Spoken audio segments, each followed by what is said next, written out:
Hospitals across South Florida are telling us that they are seeing critical care staff shortages as the number of patients in their care swell.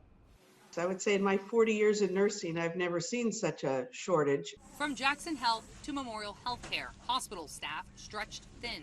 Nurses, critical care nurses, respiratory therapists. We are having trouble getting those staff. Baptist Health saying they are bringing on 300 travel crisis staff who are arriving this week and next. At Broward Health, ICU nurses who used to care for 1 or 2 patients are now taking care of 3. And behind the strain on staffing,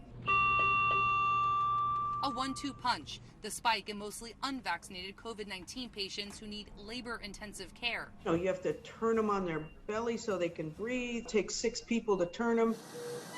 Colliding with upticks in non-COVID patients. In the words of Broward Health Medical Center's Heather Haverchak, we've kind of created a perfect storm. Remember when hospital administrators said widespread delayed care during the pandemic could result in higher hospitalization rates later? Well, later is now. That's where we are? That's exactly what we're talking about. Add to the mix nurses being recruited away amid pandemic. You're talking big bucks. If a nurse makes on an average $40 an hour at Jackson, they were being recruited away for $120, $140 an hour. And the summer surge sparking a staffing shortfall. We're all fighting for the same pool of nurses, and that pool becomes smaller and smaller. It's not going to end until the community stands behind us. We need the community to get vaccinated.